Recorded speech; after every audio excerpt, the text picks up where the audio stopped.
Other honorable senators, Senator Kajuang.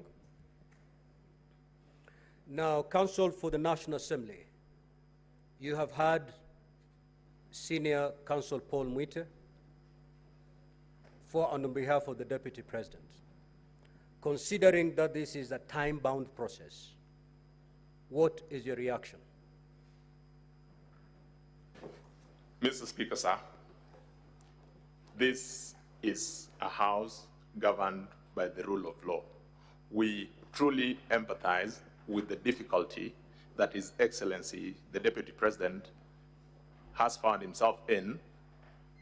But, Mr. Speaker, sir, pursuant to Rule 11 of the rules governing this process, if I may, with your permission, maybe Counsel for the National Assembly. Yes, Mr. Speaker, sir. Just take a seat before you make your rejoinder. Senior Counsel Paul Mwite, having said whatever you've said,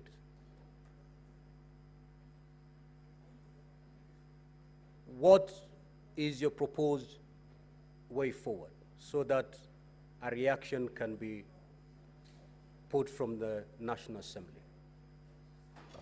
Are you telling us we wait until your client gets here? What is your proposed way forward?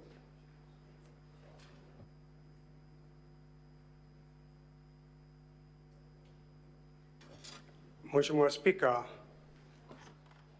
I have just received this information. My proposal is that you give me at least the rest of the day. I would like to go and have an assessment of his situation, and maybe even come back here by 5 p.m. Right now, I would like to make an informed sort of situation after I see the Deputy President and I see the doctor, Mheshimiwa Speaker, at least an hour or two.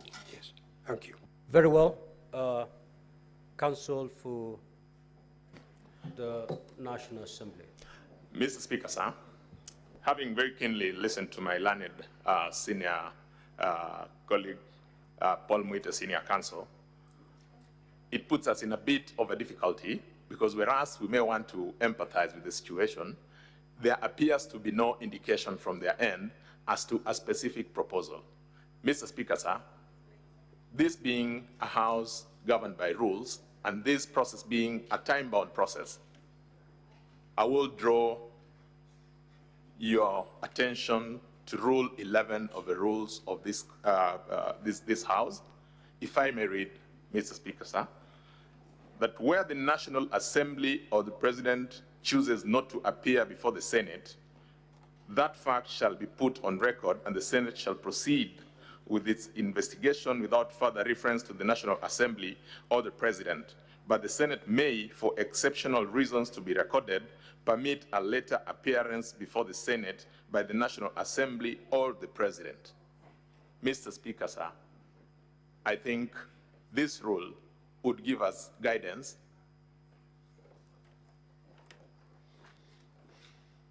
we may proceed. If it becomes necessary, then any additional material may then be availed. This is a time-bound constitutional process, Mr. Speaker, sir. I'm most obliged. Let me pick the wisdom of my wonderful senators before I make my decision on the way forward.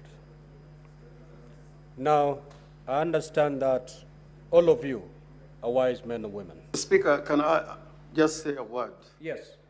I've heard what Senior Counsel Paul Mwite has said. And, Mr. Speaker, you have made it quite clear that these proceedings are time-bound. It's not so much about the situation in which His Excellency the Vice President finds himself. It's about the Senate complying with the provisions of the Constitution. That within that time frame, you must make a decision. Reading the standing orders that my learned friend, Mr. Rick Gumbo, has referred to, it would be useful to this House if Senior Counsel Paul Mwite could probably give us a way forward in terms of the time limitation that the Senate has. I'm saying this because we don't want somebody to say that the Deputy President was not given an opportunity to be heard. I think the Senate will want him to be heard. But knowing the time limitation, what suggestions does the Senior Counsel have to ensure that we keep within the time parameters? At the same time, the Deputy President is given his space to defend himself. So we have two sides. We have the minority side and the majority side. I will only allow the two leaders to speak. If you need to consult in the next 1 minute,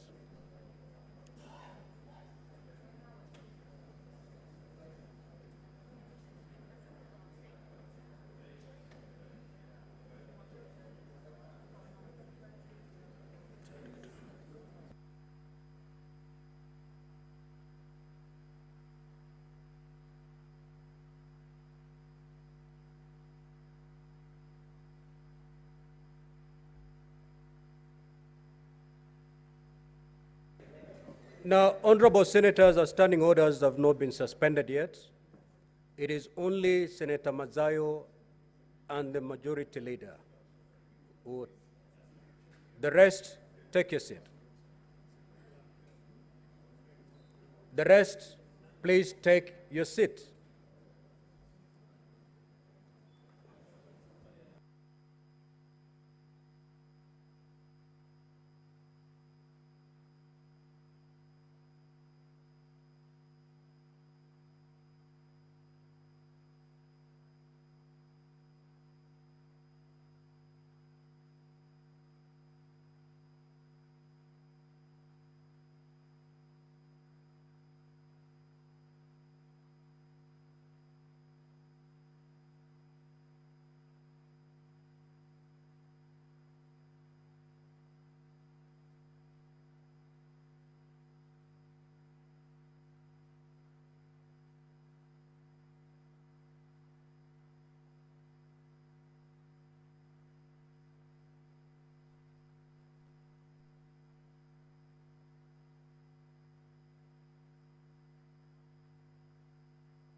Order, honorable senators.